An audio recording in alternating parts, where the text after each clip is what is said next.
Hello everybody, Coop here, and welcome to another episode of the Mosswood Academy here on Cricket Captain 2023. I hope you're all doing very well. Today we're going to do a summary of the provincial T20 competition that we do at the start of every season.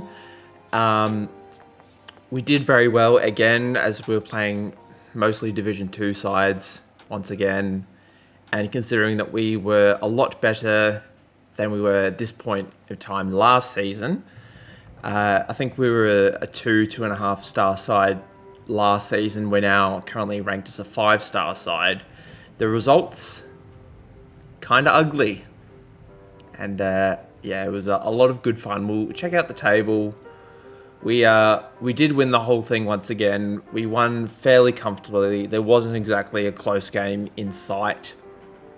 If you go to the group, you can see that we had a net run rate of plus 6.17.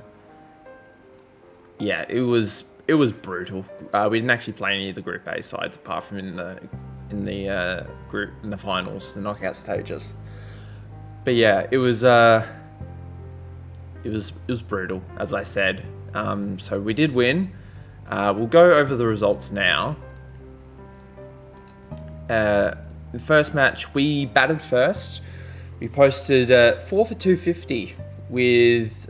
I ended up opening with Dusty de Villiers. He's not listed as an opener, but I'm currently training him to become an opener. So, in the one day and T20 stuff, I haven't decided what I'm going to do with him in the first class stuff. I do have a team selected, which we'll go over towards the end of the episode. But this is basically the 11 we went with for the entirety of the this competition. So 75 not out for de Villiers on debut. Kurtzen picked up 79. Cilliers did well at 31. Williams 20 not out. And Xavier Johnson on debut 8 for 5. Wow, 8 runs off 5 with the bat not out. We just batted them all around the park. Their second bowler, none for 73 or 4 overs. Only bowled 4 dot balls in that, which, yeah, not ideal. Paul Sterling, I forgot to mention, is our overseas player for I think he's only around for, 59% of the time. So 34 for 11 is a good start for him. And then with the ball, we knocked them over very comfortably. Haynes, economical once again with the ball. Flair and Disco Jones on debut, as well as Johnson with the ball. Flair picked up 4 for 12, Johnson 1 for 16. Xavier Johnson was expensive, as was Beamish. They only bowled the 2 overs each. And then Pot Guider also picked up 2 for 9. So a fairly comfortable victory for us in this particular match. Then again, we scored 200 plus in the first innings. Very similar scorecard to that of the last match. De Villiers got another 70. I think he ended up getting about 3 or 4 scores of 70 plus. So he did very well. Kurtzen got 79. Cilliers and Williams, not out. And Sterling ended up getting 30 of 13, much like in the last match. And then we knocked them over all out for 150. Haynes picked up 2. Disco Jones got in the wickets this match. Beamish much more economical. And Xavier Johnson gets his first wicket as well. So very happy with this result. Much more of an all-round bowling performance by the team, but obviously conceded a bigger total. But yeah, that's okay. You can't bowl them out for 120 every single time. We actually bowled first on this occasion. We bowled them all out for 130. Actually, no, we didn't. We only took 9 wickets. My mistake. Disco Jones getting 5 for 28, recording his best figures so far. Xavier Johnson, I'm going to talk about him a bit later, because I don't think I've included him in my first class setup, because I think he was batting at 7 or batting at 6 in the T20 stuff, and with the ball he just did not fire at all. So he might be just a batting prospect going forward.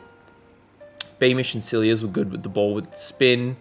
And then Haynes was uncharacteristically expensive, 1 for 49 of his 4 overs, which was very interesting. So, and then Paul Sterling chased us down fairly comfortably. 112 off 35 balls. This was a ridiculous innings.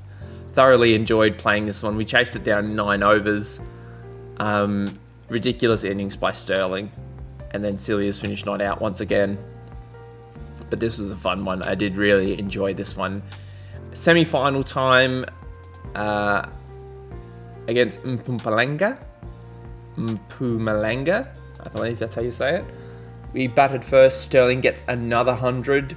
De Villiers back in the 70s, got out again. Kurtzen 57 off 31. 1 for 236. Ended up being the score, and then we knocked them over for 108. Haynes, Flair, and Jones each picking up 3 wickets. Beamish keeping the runs down, and then Celia's got 1 as well. And then in the final, we played the South Africa under-19s, which I didn't realise was a team. So anyway, Sterling and De Villiers again getting out in the 70s. Kurtzen run out for 1. Celia's not out for 27. He did like 3 or 4 not out performances. 3 not out performances. Get that average back up to 30. And then Williams got out for 17, with Johnson getting 9 off 6 not out. And we bowled them all out for 105. Disco Jones picking up 5 for 19. And then Celia's got 3 for none, which only bowled him for 1 over, because him and Jones at the end were just cleaning up the tail. They were 5 for 95 and ended up all out for 105. So it was a good innings. It was a good series, but we hopelessly outmatched them. We'll just go over the team stats for the current year. Apart from Sterling, can we go last comp? Can we do that? There we go. No, that's not what I want. There we go. So as you can see, Johnson, very not effective with the ball.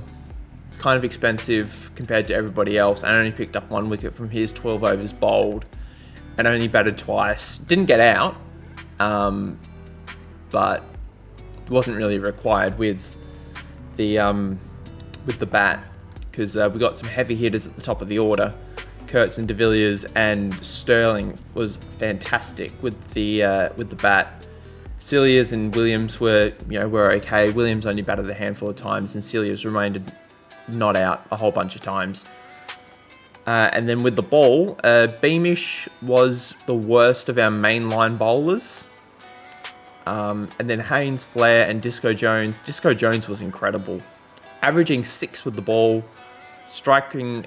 He's averaging a wicket and over, basically, which is fantastic at T20 level. Obviously, that might change once we play in the franchise stuff, but there's not much to really say about this competition, because, again, we're playing the lesser sides, so it's sort of, everything is skewed a little bit, but this is the lineup I have decided with for the first class stuff, at least initially.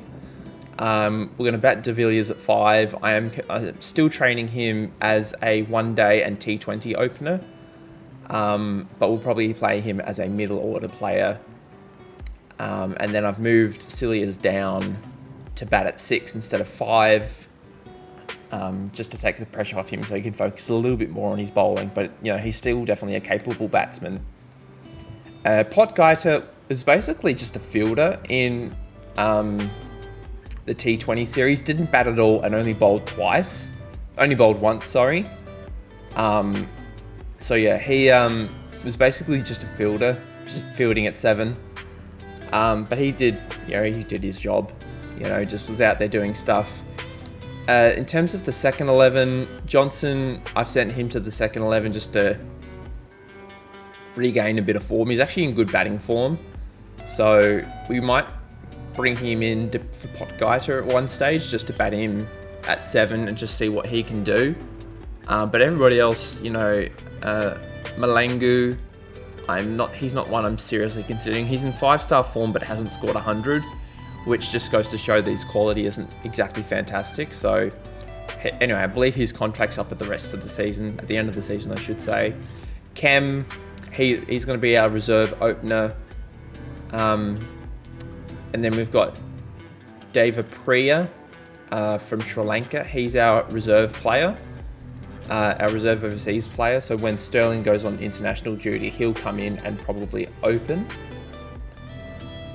And we got Varane here, who I would probably ordinarily would have played over Potgieter had it not been for his poor form with the bat. I would just play him at 7 and get him to keep, but he's been in horrendous form.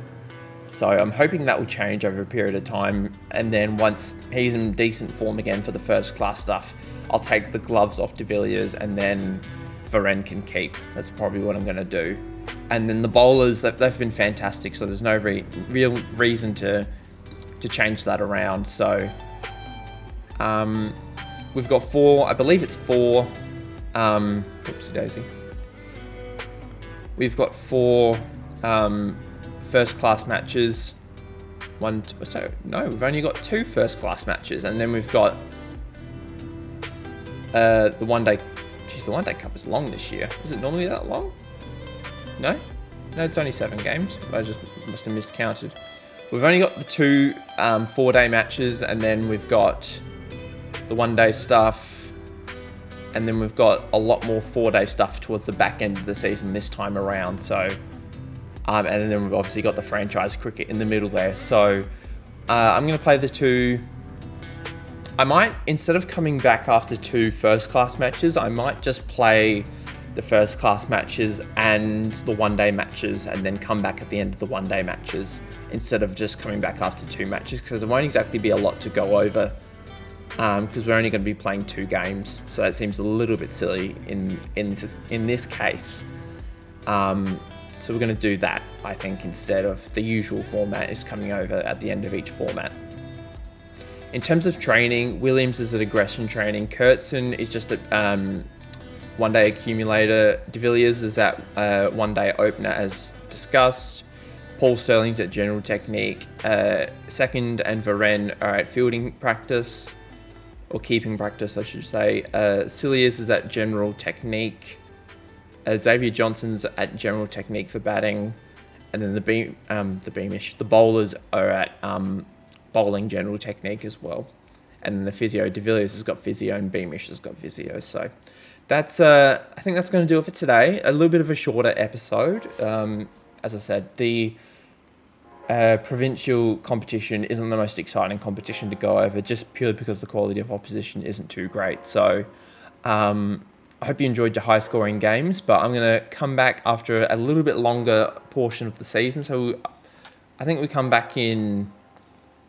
Keep clicking on domestic tables. I don't know when we come back. It's sort of late December we'll come back. And then we'll show off the 1-day cup. Hopefully we win it again as the same as last year. I believe we're expected to win.